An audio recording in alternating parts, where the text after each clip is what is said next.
Mr. Ed, Mr. Hope. I didn't really know him well in the early days because this is 30 some years ago. And it's funny because it wasn't until the time of COVID that I really got to know him really well. And that's because at that time we were doing the meals inside or out the door, and I ran the operation. My wife handled all the kitchen, and we had Eleni and maybe Jeremy as the core, and they would make sure things run well. So in those days, we would have 44 some churches a month, booked up like a year in advance, a year and a half in advance. And so things were running really well. Well, when COVID hit, everything dropped. It was like, oh man, all these guys, understandably, they had to cut. Couldn't come in anymore. Or some did, but not really as much as we needed. And we had some core volunteers, but it was COVID. But I got a phone call, and he said, hey, you guys need some help or what? And I said, yeah, we need help. And that was Ed. And a lot of guys don't know it, but he came in starting once a week, twice a week. He brought his son Mark in, and he did that for years. And in fact, about 2.5 months ago, as he was the interim director, he was downstairs helping with the plates. A lot of guys don't know that. And this is one of the original guys, and he's gone through his things, and he has a life, but he was here helping us out. So that was really major. And it was fun when he came in, because we always kid around now. But not everything ran totally smoothly because someone didn't like to follow instructions too well. And so we corrected that, and him and my wife would go at it all the time, but in a fun way. And in fact, when we would leave that night and go home, on the way home we would talk about the night, and she always was appreciative of Ed because he stepped up big time for us. And it was only the three of us, and we were still doing the same amount of meals, upwards of close to 300 meals a night. So he really helped out.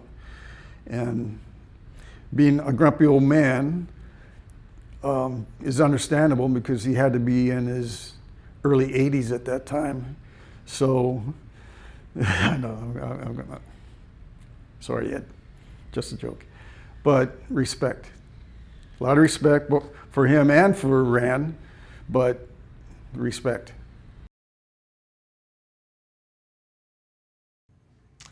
I'm just so honored to be here this evening to just share with you my appreciation for Ed Hope. Ed has been on our board, the IHS, Institute for Human Services Board, for 12 years now. And I had the good fortune of meeting him that long ago when he actually was serving on the board of River of Life Mission. And when we spoke, it really was with the idea that we would really be able to join the two ministries together and collaborate in new ways. And I believe he's really been able to do that between the two organizations. So I'm just thankful for that. And I realized that, what he brought to the ministry is his own life experience of actually having experienced homelessness before. And that has been such a blessing because he really knows what it feels like to be without and to really need the help of someone and to be able to resonate with that heart that other people, are experiencing when they are homeless. So I'm just thankful that he's been able to lend that to our board and the ministry at IHS, but I also know in a very, very big way at River of Life Mission. He's been a bridge to help us communicate between the two organizations over a long period of time. And I think we are doing much better work because of it. And I believe he's just been such a blessing to both of our organizations. So Ed, as you leave the River Life Mission Board and soon, the IHS Board, I just want to say God bless you. You've been such an awesome blessing to us. Mahalo.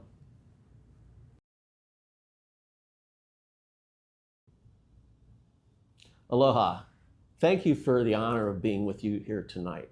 I think you're honoring some very special people and I have the privilege of talking to you a little bit about my relationship with Rand Wadamo. I've known Rand and Gina for many years and really value and treasure our friendship. In fact, I remember being one of the original investors in their movie, You Can't Kiss a Bride, that they did many years ago. But I'd like to talk about something that we went through together. It was really the feeding mission of the River of Life, feeding the homeless in Chinatown. And there were a lot of issues about that within the community. You know, you trying to do what you're doing, we have an epidemic going on, and so it was difficult. And everyone assumed that the Ebola Resource Center was the solution. And we had many meetings on that. And I expect many of you in the audience participated in some of those meetings and know how complex it was. Well, after we got many of the things, peeled away from the city side, then it turned out it was complex for the River of Life. And so we worked on a solution. And I think that, I remember over Christmas vacation in 2021, working with Rand and discussing potential solutions and trying. And I remember praying. And what I prayed for was Rand's continued friendship and trust. I knew there'd be a solution in there if we could maintain that. And I think my prayers were answered. And I really think that the mission that you came up with your hub strategy not only embraced you within the community in Chinatown, but also furthered your mission in an exponential way. You're reaching more people, you're able to establish relationships with them that extend them in their journey, and it was really good for the organization as a whole. And so I congratulate you on that project, but I also congratulate you on your evening here together. And I appreciate you allowing me to be part of that and be able to speak a few words about Rand. So have a great evening. I know it'll be a success. Aloha.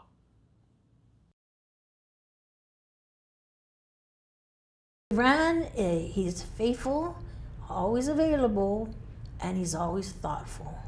He's a people person that wants to help other people that are less fortunate, and always, again, back to being available to, just give a word of encouragement that, just keep on going. It's stay the course. It's really just staying the course of whatever God's brought us here to do, and then some. And he's just such a blessing, such an encourager, and always just checking in. Hey, how you guys doing? This is Rand. It's like he's gonna talk story on that table with me, and that's what he's instilled in us. That we talk story with people, and that we can get to know them, that we can help them, not just again in the physical, the spiritual, and beyond. Rand loved my cooking. Rand always asked what I cooked today. How much his family enjoyed my cooking, and how it was so tasteful. It was just a great experience with, when we feast with our eyes, but also when to have a good palate. And he just inspired me to do better and excel in everything that I do, because I just wanted to bless him as the same way he blessed me. He always, spoke that we are somebody's child.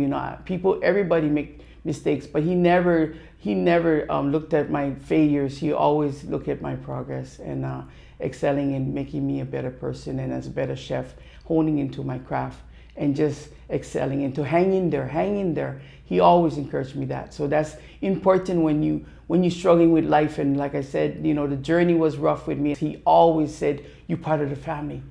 You're gonna be something. You're gonna be something big and great, and this is what I want to be part of." And I know that's what I wanted to be part of him, because he gave me that love that I never had.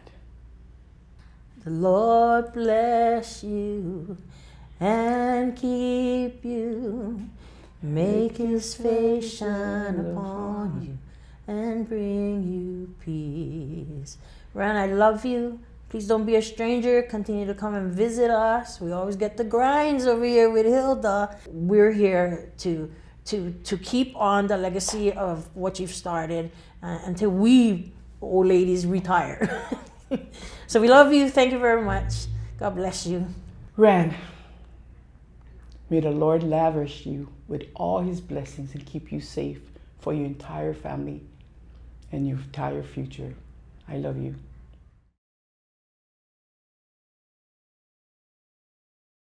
It's really a great pleasure to be able to share some thoughts about Ed and Rand I was at the mission for 21 years, so I've known Ed that long. And what was interesting when I met the board, people told me about Ed. They said this particular board member does wine testings and he likes chamber music. And I thought, oh, it's right down my alley. Not really. I'm not a chamber music kind of guy. But I got to know Ed because of our many lunches.